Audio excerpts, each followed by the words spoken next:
I am Emily. I live in Florida. My parents love me very much because I am their only daughter. In 2019, a wedding invitation arrived from my father's close friend. The wedding was to take place in another state, and my parents saw this as an opportunity for a short getaway. They decided to go to the wedding, leaving me alone at home. The day they were set to leave finally arrived. I watched as their car disappeared down the street, a sense of unease settling over me. I had never been alone at home for such a long period of time. The house, usually filled with warmth and laughter, now seemed strangely silent and unfamiliar. As the sun began to set, I started feeling a growing sense of isolation. The shadows seemed to dance in the corners of my vision, and every creak of the house echoed through the silence like a haunting melody. I tried to shake off my unease, reminding myself that it was just my imagination playing tricks on me. Dinner that night was a quiet affair. The TV buzzed softly in the background, casting flickering lights across the room. I forced myself to eat, the taste of the food somehow bland and unappetizing. It was as if the absence of my parents had cast a pallor over everything in the house. As the night deepened, I decided to retire to my room. I climbed into bed, pulling the covers tight around me. I tried to distract myself with my phone, scrolling through social media to take my mind off the eeriness that seemed to pervade the house. But no matter how hard I tried, I couldn't shake the feeling that I was being watched. I eventually drifted into an uneasy sleep, my dreams filled with strange, indistinct shapes and whispered voices. Sometime in the middle of the night, I was jolted awake by a sound coming from downstairs. It was a soft, rhythmic tapping, like footsteps echoing through the empty house. My heart raced as I sat up in bed, straining my ears to listen. The tapping continued, growing louder and closer. Panic gripped me and I fumbled for my phone, fingers trembling as I dialed my parents' number. It went straight to voicemail. They were out of reach and I was truly alone. I mustered the courage to get out of bed, my footsteps almost silent as I crept toward the bedroom door. The tapping grew more distinct, now accompanied by a faint, whispering voice. It was too faint to make out the words, but the tone was filled with a malevolent urgency. I descended the stairs, each step accompanied by a heavy thud of my racing heart. The source of the sound seemed to be coming from the living room. I hesitated at the doorway, peering inside. The room was bathed in dim moonlight, casting eerie shadows on the walls.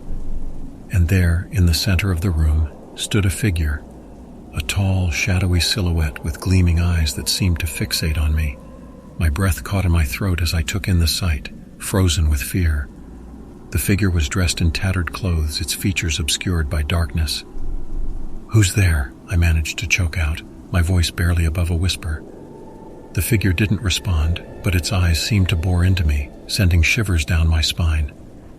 As I took a hesitant step back, the figure began to move, a slow and deliberate advance. I turned and sprinted up the stairs, my heart pounding like a drum.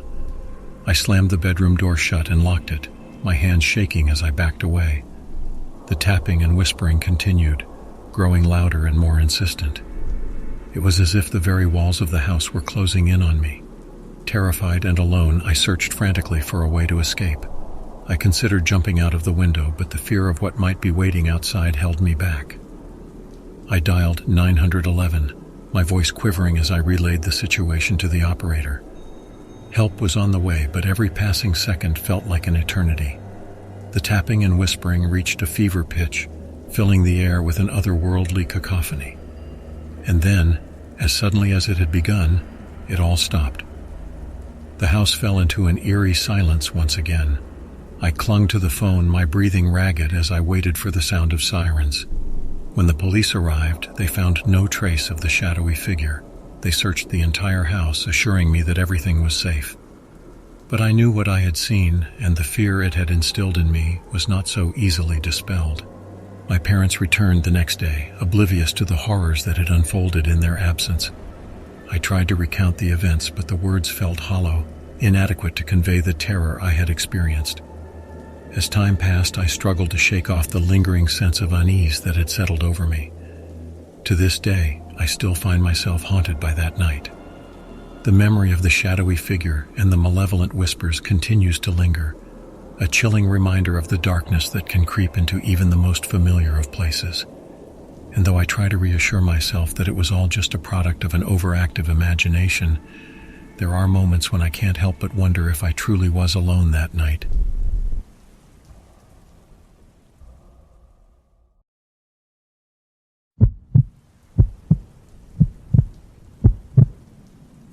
One night, as the moon cast an eerie glow over the quiet suburban neighborhood, a sense of unease settled upon the home of the Thompsons. Inside their modest two-story house, tension hung heavy in the air.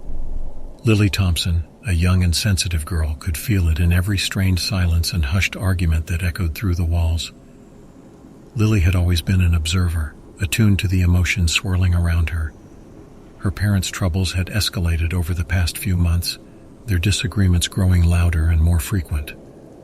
The weight of their turmoil bore down on her like a suffocating shroud, leaving her sleepless and anxious. One fateful night, unable to bear the suffocating atmosphere any longer, Lily slipped out of her bedroom, careful not to make a sound. She found herself drawn to the soft glow of the full moon that spilled through her window.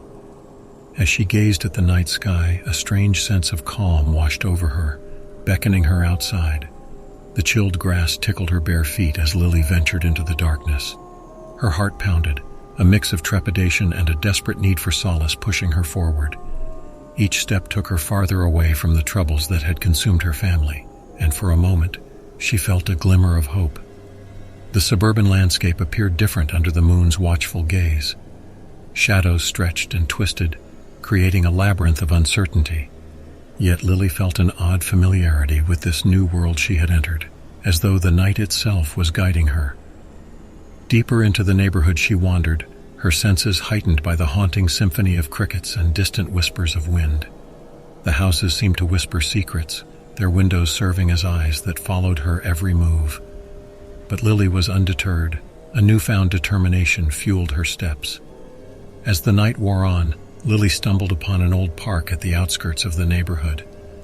The playground, usually filled with laughter during the day, now stood desolate and eerie under the moon's silvery glow.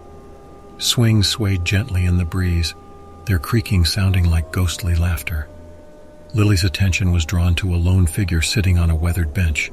A boy, not much older than her, stared out into the darkness. His presence sent a shiver down her spine, but an inexplicable connection drew her closer. She hesitated for a moment before approaching him. "Are you lost too?" the boy asked, his voice carrying a weight beyond his years. Lily nodded, her throat suddenly dry. "Yeah, I guess you could say that." The boy's eyes, pale and haunting, bore into hers. "Sometimes it's easier to escape the chaos at home by getting lost in the night." Lily understood. The boy seemed like a kindred spirit, someone who had also sought refuge from the troubles of the world. As they talked, the bond between them deepened, their stories intertwining like ivy creeping up the sides of an abandoned building. With the passage of time, Lily realized that dawn was approaching. Panic surged within her. She couldn't bear the thought of returning home to the same conflicts that had driven her away. The boy, sensing her distress, extended an invitation. "Would you like to stay with me in the night?" he asked, his voice a mere whisper on the breeze. Lily hesitated, her heart torn between the allure of escape and the responsibilities she knew she couldn't forsake. In that moment, the memory of her parents' faces flashed before her eyes, the pain, the love, the brokenness. She realized that she couldn't leave them behind, not now. "I can't," Lily said, her voice heavy with regret. "I need to go back." The boy nodded, a sad smile playing on his lips. "Remember, though, that the night will always be here for you. When you need a respite from the chaos, you can find me." With a heavy heart, Lily turned away from the boy and made her way back home. The world around her seemed different now, less foreboding, more hopeful. As she approached her house, the first rays of dawn illuminated the horizon, bathing everything in a soft golden light. When Lily stepped through the front door, the tension that had gripped her home seemed to have lifted. Her parents sat in the living room, their tired eyes meeting hers. Lily felt a newfound determination to mend what was broken, to be a beacon of light in their darkness. In the days that followed, Lily faced the challenges with a resilience she didn't know she possessed. She became a source of strength for her family, a reminder that love could triumph over adversity. And when the weight of the world became too much, she would slip outside under the cover of night, gazing at the moon and the stars, finding solace in the memory of a kindred spirit who had shown her the way back home.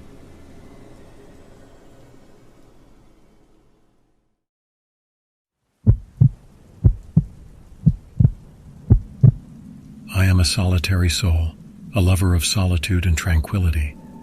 I've always found solace in the embrace of the night, when the world quiets down and the stars twinkle like forgotten dreams. My small, quaint house nestled at the edge of a dense forest was my sanctuary, my refuge from the chaos of the outside world. Little did I know that one fateful night would shatter my sense of security and thrust me into a nightmare I could never have imagined. The evening had been like any other, with the sun setting in a blaze of orange and pink hues. I spent the hours reading, sipping tea, and basking in the comfort of my home's warm embrace. As the night deepened, a chill crept through the air, causing me to pull my cardigan a bit tighter around my shoulders. I glanced out of the window, noticing how the moon cast eerie shadows across the forest, turning it into a land of mystery and uncertainty. With a heavy sigh, I decided it was time to retire for the night. I locked the doors, closed the curtains, and climbed into my bed, nestling under the covers. The quiet of the house enveloped me, broken only by the distant hoot of an owl. I closed my eyes, ready to surrender to the embrace of slumber. But then a faint sound disturbed the silence. It was almost imperceptible at first, a mere whisper in the darkness. I strained my ears, trying to identify the source of the noise. Was it just the wind rustling the leaves, or was there something else lurking out there? My heart began to race, my imagination conjuring images of unseen horrors. I dismissed my fears as mere paranoia and attempted to return to my slumber. Yet the whisper persisted, growing louder and more distinct with each passing moment. It was as if someone or something was calling out to me from the depths of the forest. I felt a knot of unease tighten in my stomach, and a shiver ran down my spine. Gathering my courage, I slipped out of bed and approached the window, peering into the night. The moonlight illuminated the trees, casting long, twisted shadows that seemed to dance in the breeze. And then, amidst the shadows, I saw her, a young girl no older than 10, standing at the edge of the forest. My heart went out to her, my maternal instincts kicking in. She appeared to be lost and frightened, her eyes wide with an inexplicable mix of innocence and fear. Without a second thought, I grabbed a flashlight and hastily threw on a coat before venturing out into the night. "Hey there," I called softly as I approached the girl. "Are you okay? Are you lost?" She turned to me, her eyes meeting mine. There was something haunting about her gaze, something that sent a chill down my spine. "I'm lost," she whispered, her voice barely audible. I knelt down in front of her, my flashlight casting a small pool of light around us. "Don't worry, I'll help you find your way home. What's your name?" She hesitated for a moment, her lips trembling before she finally spoke. "Ella." "Well, Ella, let's get you back home," I said, offering her a reassuring smile. As I held out my hand to her, she reached out, her small, cold fingers intertwining with mine. With Ella in tow, we began to make our way back to my house. However, with each step we took, a sense of unease settled over me. The forest seemed different, unnatural, as if the very trees were watching us, their branches contorted into grotesque shapes. When we finally reached my house, I led Ella inside and sat her down in the living room. "Do you want something to eat?" I asked, trying to keep the unease from my voice. She shook her head, her eyes fixed on something behind me. I turned around, my heart pounding, only to find nothing out of the ordinary. "Is something wrong?" "He's here," Ella whispered, her voice quivering. "Who's here?" I asked, my anxiety growing. Ella pointed towards the window, and as I turned to look, a sense of dread washed over me. Outside in the moonlight, I saw figures moving among the trees, shadows that seemed to twist and contort in unnatural ways. Panicking, I grabbed Ella's hand and rushed towards the front door. As I fumbled with the lock, a chilling breeze swept through the room, extinguishing the lights and plunging us into darkness. My heart raced as I finally managed to unlock the door and flung it open, pulling Ella outside with me. We ran through the night, the sound of footsteps and whispers echoing behind us. The forest seemed endless, the trees closing in around us like a nightmarish maze. My lungs burned and my legs ached, but I couldn't stop. I couldn't let whatever was chasing us catch up. Finally, after what felt like an eternity, we burst through the tree line and into a clearing. Gasping for breath, I turned around, half expecting to see the shadows emerging from the forest, but there was nothing. No sign of the figures, no whispers in the darkness. I looked down at Ella, who was trembling and pale. "Are you all right?" She nodded weakly. "Thank you for saving me." I wanted to ask her more, to understand what had just transpired, but before I could say anything, a blinding light illuminated the clearing. I shielded my eyes as a deafening noise filled the air, like 1,000 voices crying out in agony. When the light finally subsided, I looked around, disoriented. Ella was gone, and I was standing alone in the clearing. The forest was quiet once again, as if nothing had happened. Had it all been a hallucination, a fever dream brought on by the eerie atmosphere of the night? I stumbled back to my house, my mind in turmoil. I locked the doors, closed the curtains, and crawled into my bed, my heart heavy with unanswered questions. As I lay there, staring up at the ceiling, I couldn't shake the feeling that I had been on the brink of something unimaginable, something beyond the realm of understanding. From that night on, my house felt different. The solitude that had once been a comfort now felt suffocating, and the darkness held a new kind of terror. I never saw Ella again, and I couldn't shake the feeling that she was only the beginning of something far more sinister. And so I am left haunted by that night, forever tormented by the shadows and whispers that lurk at the edge of my consciousness. I am a solitary soul, forever changed by the horrors that unfolded in the house at night.